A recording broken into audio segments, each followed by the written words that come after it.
Tuhan bersamamu dan bersama rohmu. Inilah Injil suci menurut Lukas.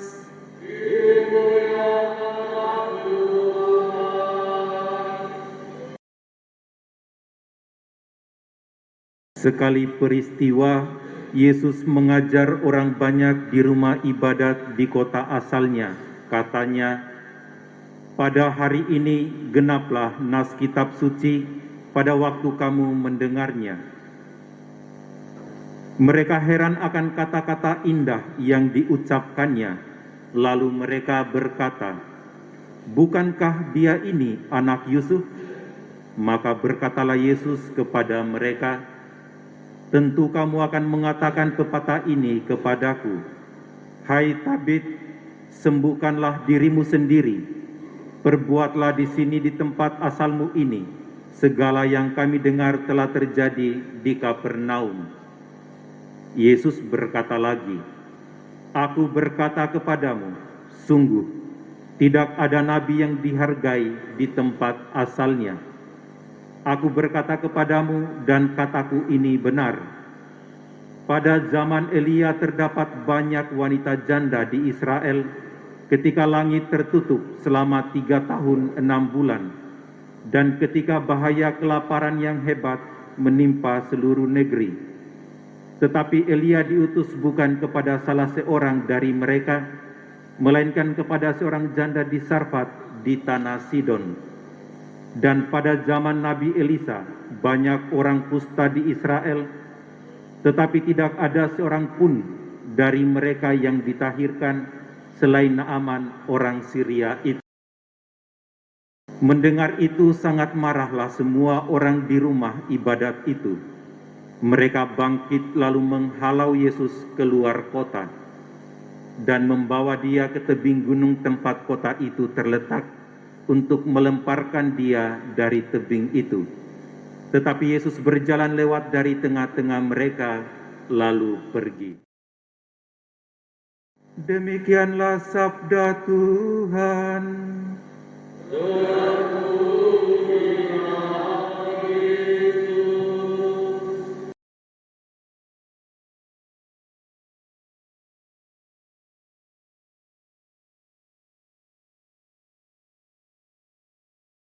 Para suster, Bapak Ibu, saudara-saudari dan adik-adik yang kami kasihi,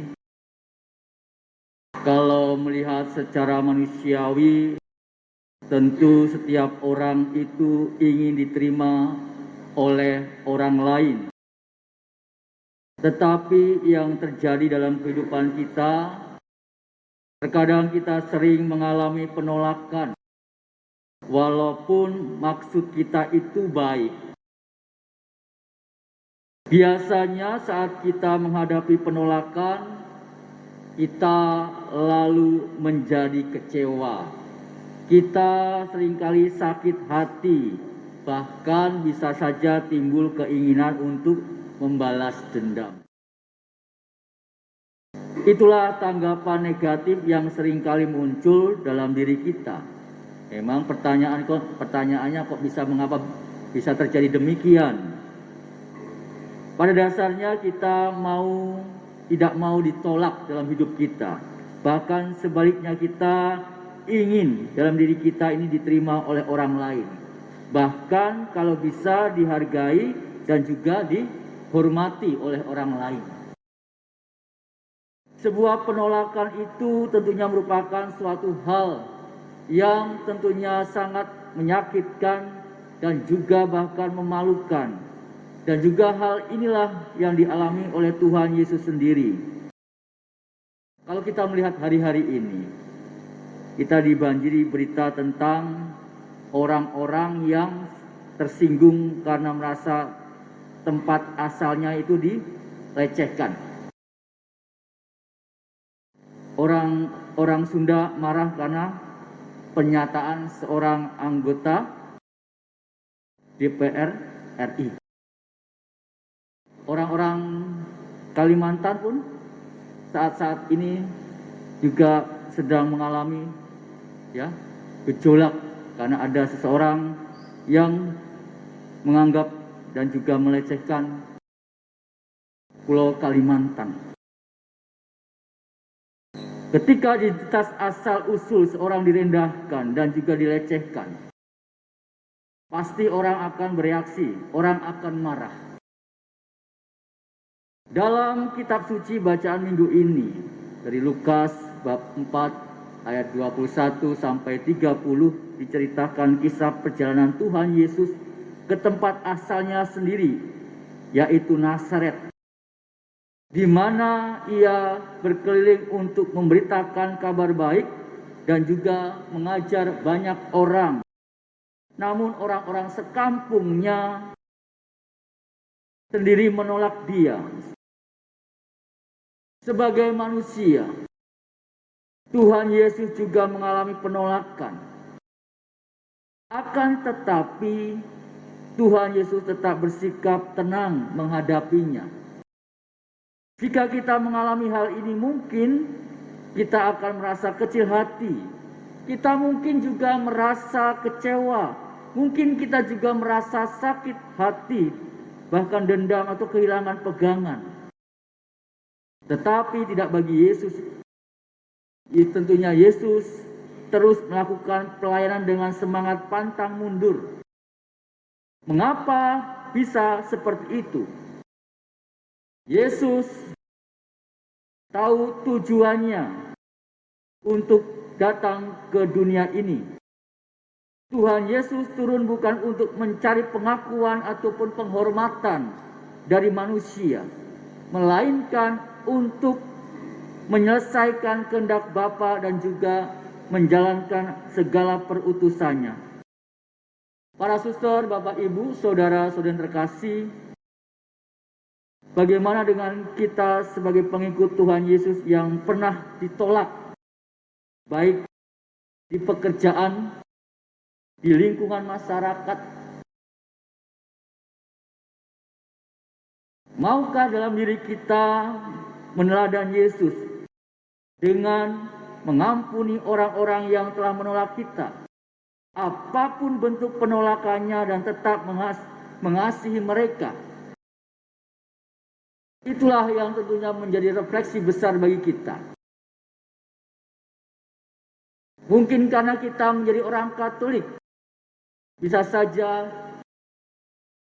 untuk jabatan susah untuk naik, untuk menjadi Katolik. Ketika kita menjadi Katolik, mungkin saja di lingkungan masyarakat kita, di tempat kita tinggal, ada yang tidak senang dengan kita. Ataupun di mana kita berada, karena kita mengikuti Kristus, apakah kita tetap setia dan juga mengasihi mereka? Kita perlu belajar dari Tuhan Yesus, bahwa sejauh kita mengucapkan dan melakukan segala sesuatu yang baik dan juga benar, maka kita pun menghadapi penolakan dari pihak manapun, khususnya mereka yang marah dan bahkan memusuhi kita. Kita berusaha menghindari jika ditolak karena ada maksud Tuhan di balik penolakan, yaitu membuat hidup kita menjadi berkat bagi orang lain. Penolakan jangan sampai membuat diri kita patah semangat dan juga hancur berantakan dalam kegagalan. Justru penolakan-penolakan itu seharusnya mampu menjadi stimulus ataupun menyemangati dalam diri kita, dan juga pembelajaran bagi kita agar kita bisa tumbuh lebih kuat lagi dalam perjuangan mencapai tujuan dalam mengikuti Kristus itu sendiri. Pada suatu kali kegigihan kita akan berbuah dengan pengalaman-pengalaman yang justru membuat kita itu tumbuh sebagai anak-anak Tuhan yang dewasa, menjadi orang-orang pengikut Kristus yang bijaksana, menjadi orang Katolik yang bermental baja. kita fokus pada rencana Tuhan bagi hidup kita. Dan juga pengalaman-pengalaman itu kita pakai menjadi titik tolak dan sebagai batu loncatan untuk sebuah kesuksesan dalam mengikuti Kristus dalam hidup kita. Kita tetap dan selalu bersukacita dalam keadaan apapun. Sebab sukacita sejati bukan berasal dari manusia ataupun keadaan di dunia ini, melainkan tentunya berasal dari Tuhan. Ya, karena Dia di hati kita bersukacita sebab padanya yang kudus kita percaya. Sukacita sejati yang berasal dari Tuhan sesungguhnya jauh berada di atas segala permasalahan, segala penolakan-penolakan yang kita terima, dan juga orang-orang yang mengecewakan dalam diri kita. Para suster, Bapak, Ibu, dan saudara terkasih, marilah kita memohon rahmat supaya kita pun dimampukan untuk mengasihi dan juga mengampuni orang-orang yang menolak kita. Seperti halnya Yesus tetap setia menjalankan segala tugas-tugas yang diberikan Bapa kepadanya. Meskipun dalam penolakan, meskipun dalam sikap banyak orang yang tidak menyukai kita karena kita mengikuti Kristus. Tuhan memberkati kita semua. Amin.